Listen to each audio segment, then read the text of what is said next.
Salut ChatGPT, ça va? T'es disponible? Coucou Ludovic, oui je suis là et toujours disponible pour Bon, bah toi. écoute, c'est Comment se parfait. passe? Pas la peine de faire un long préliminaire, je suis un petit peu pressé. Voilà, je m'y connais rien du tout en bourse et je voudrais apprendre à investir en bourse.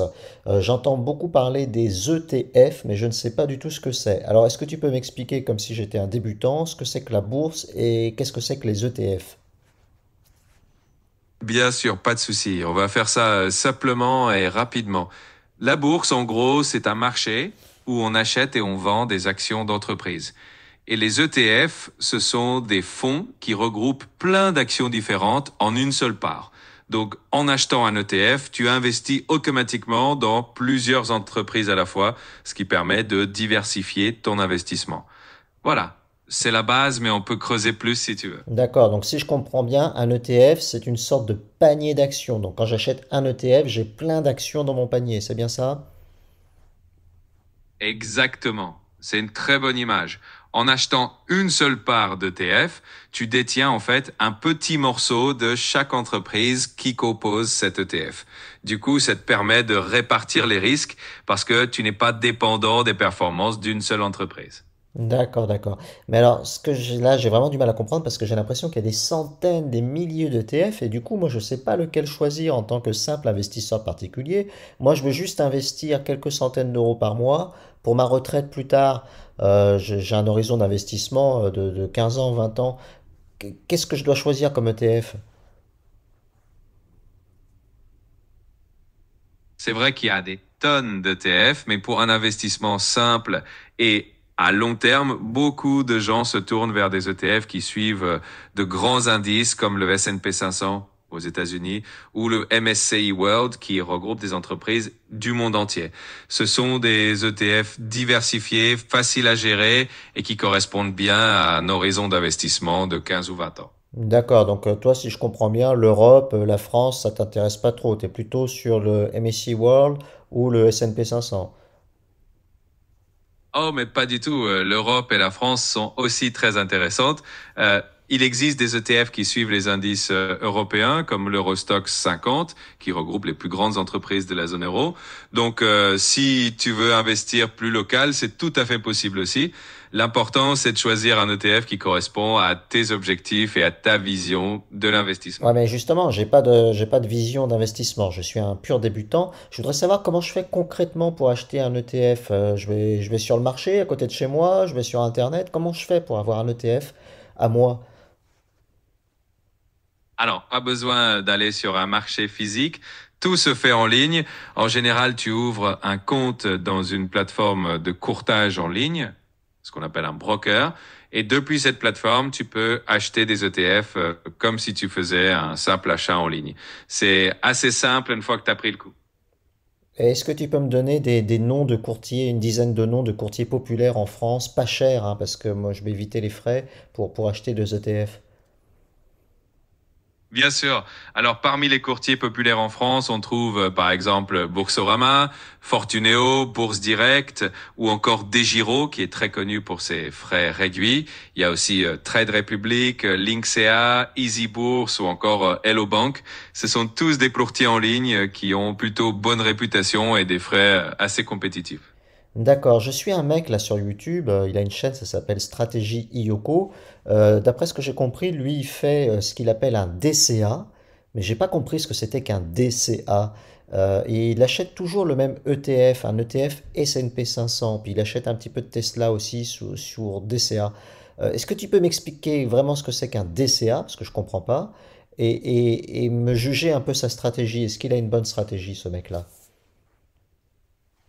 Bien sûr, le DCA, ça veut dire Dollar Cost Averaging ou en français on pourrait dire investissement programmé. En gros, ça consiste à investir une somme fixe à intervalles réguliers, par exemple tous les mois, peu importe le prix de l'ETF ou de l'action à ce moment-là. L'idée, c'est de lisser le prix d'achat dans le temps et d'éviter d'investir tout son argent quand le marché est au plus haut. En général, c'est une stratégie assez prudente et efficace sur le long terme, surtout pour quelqu'un qui veut pas se prendre la tête. Donc, ça peut être une très bonne approche, effectivement. Et est-ce que c'est risqué la bourse? Est-ce que je peux perdre tout mon argent en bourse?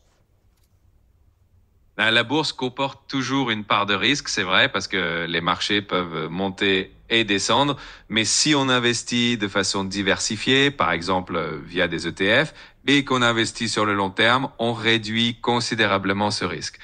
Bien sûr, il y a toujours une possibilité de perdre de l'argent, mais avec une bonne stratégie, on arrive à limiter les risques. D'accord, mais alors là, par exemple, imagine, là, j'ai 5000 euros à investir, je les investis d'un coup et les marchés baissent de 30%.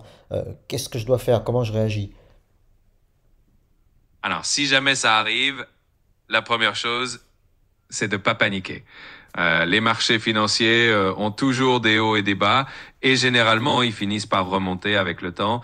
Donc la meilleure stratégie c'est souvent de rester investi, de continuer éventuellement à investir régulièrement comme avec le DCA et d'attendre que les marchés reprennent de la valeur. En gros, la patience est souvent la clé. Ouais, mais alors, il faut attendre combien de temps? 5 ans, 10 ans, 15 ans, 25 ans? Eh bien, ça dépend des périodes et des marchés, mais en général, on dit que plus l'horizon d'investissement est long, mieux c'est pour lisser les fluctuations. Donc, si tu peux attendre au moins 10 ou 15 ans, en général, tu as de bonnes chances de voir une belle progression et de rattraper les baisses. Mais évidemment, chaque situation est différente, donc il faut toujours adapter un peu à tes objectifs personnels. Mais sur 10, 15 ans, est-ce que je ferais pas mieux de tout mettre sur mon livret A ou sur des fonds euros assurance vie? Est-ce que j'aurais pas de meilleure performance à faire ça? C'est vrai que le livret A ou les fonds en euros en assurance vie offrent une sécurité et une garantie en capital, donc c'est rassurant. Par contre, historiquement, la bourse a tendance à offrir de meilleures performances sur le long terme. Donc, c'est vraiment une question d'équilibre entre la sécurité et le rendement. En général, un peu des deux, ça peut être une bonne. J'ai vu qu'il y a des gens qui achètent du Bitcoin. C'est quoi le Bitcoin? C'est comme les actions? Le Bitcoin, c'est un peu différent des actions. En fait, c'est une crypto-monnaie, donc une monnaie numérique décentralisée qui n'est pas contrôlée par une banque centrale ou un gouvernement. Sa valeur varie en fonction de l'offre et de la demande, un peu comme les actions, mais c'est quand même un actif beaucoup plus volatile. Certaines personnes l'achètent dans l'espoir qu'ils prennent de la valeur sur le long terme, mais c'est un investissement qui comporte pas D'accord. mal de Alors risques. attends, si je comprends bien, le Bitcoin, tu es en train de me dire que c'est pas comme les actions, ça ne verse pas de dividendes, c'est bien ça? Est-ce que finalement c'est un peu comme une réserve de valeur, comme de l'or? Exactement, c'est ça. Le Bitcoin ne verse pas de dividendes, donc tu ne reçois pas de revenus réguliers comme avec certaines actions.